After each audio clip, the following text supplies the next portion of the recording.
আমি যেহেতু এইখন পৃথিৱীত আছো গতিকে এইখন পৃথিৱীৰ আটাইতকৈ ডাঙৰ ডাঙৰ সমস্যা যিবোৰ চলি আছে সেইবোৰৰ বিষয়ে আমি নিশ্চয় অৱগত হোৱা উচিত। এই ভিডিঅ'ত তিনিটা টপিক আলোচনা কৰিম। Number 1 green house effect, number 2 global warming, number 3 ওজন লেয়াৰ ডিপ্লেশ্যন। গ্ৰীণ হাউচ ইফেক্ট কি সেইটো বুজিবলৈ হ'লে আমি ফাৰ্ষ্টত বুজিব লাগিব গ্ৰীণ হাউচ কি হয়। এইখন পৃথিৱীত আপোনালোকে ওপৰৰ যিবোৰ কাউন্ট্ৰি দেখিবলৈ পাই আছে আৰু তলৰ যিবোৰ কাউন্ট্ৰি দেখিবলৈ পাইছে এইবোৰ বহুত ঠাণ্ডা জায়গা। ওপৰৰবোৰক কোৱা হয় আৰ্কটিক ৰিজন আৰু তলৰ ঠাইত কোৱা হয় যে এণ্টাৰ্কটিক ৰিজন। এই ঠাইবোৰ বহুত ঠাণ্ডা। তে আমাৰ ইয়াত যেনেকুৱা যধে-মধে বৰষুণ আহিলে গছ-গছনি হয়, তাততো তেনেকুৱা নাই, বৰষুণ নাই বুলিয়ে ক'ব পাৰি, তাততো বৰফ পৰে। গতিকে তাত গছ-গছনি বহুত কম হয়।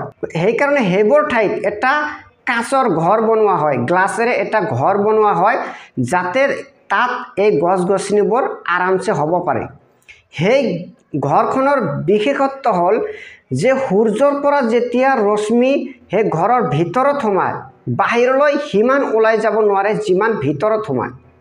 এনেদৰে কি হয় সেই ঘৰটো গৰম হৈ থাকে এজ কম্পেয়াৰ টু দিয়াৰ সাৰাউণ্ডিং। বাহিৰত যিমান ঠাণ্ডা তাতকৈ এই ঘৰৰ ভিতৰত অলপ গৰম বেছি।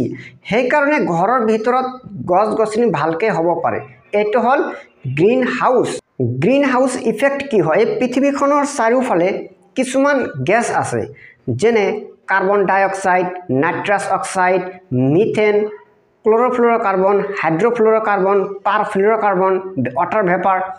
এইবোৰ কি কৰে সূৰ্যৰ পৰা যেতিয়া হিট আহে সেইবোৰক এবজৰ্ব কৰি ৰাখে। ফলত কি হয় সকলোখিনি হিট ইয়াৰ পৰা ওলাই যাব নোৱাৰে, কিছু তেওঁলোকে ট্ৰেপ কৰি ৰাখি দিয়ে। ফলত পৃথিৱীখন অলপ অলপ গৰম হৈ থাকে।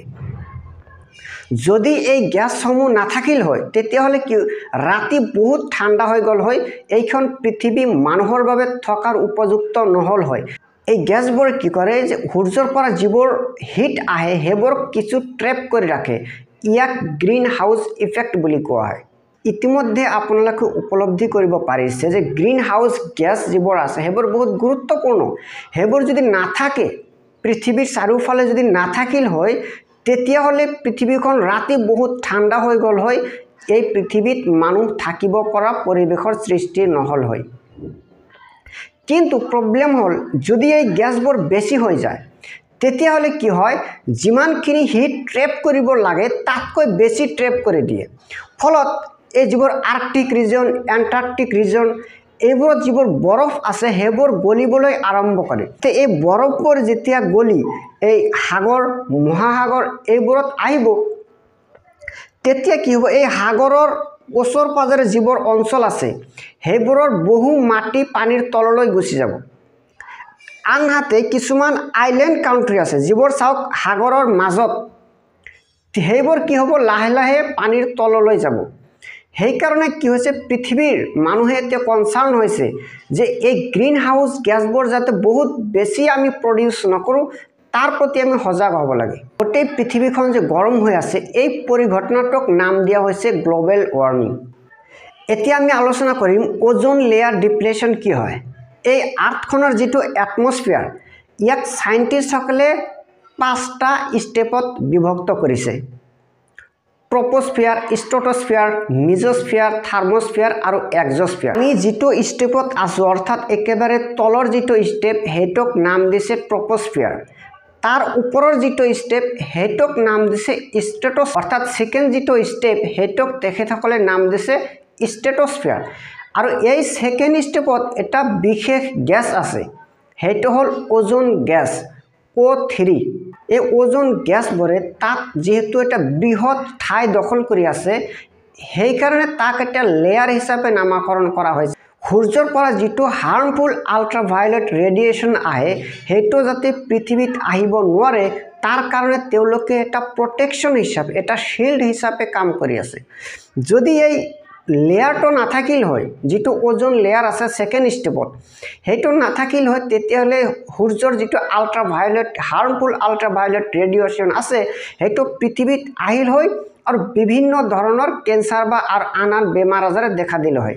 সেইকাৰণে যিটো সেইটো লেয়াৰ সেইটো আমাৰ কাৰণে বহুত ইম্পৰ্টেণ্ট হয়।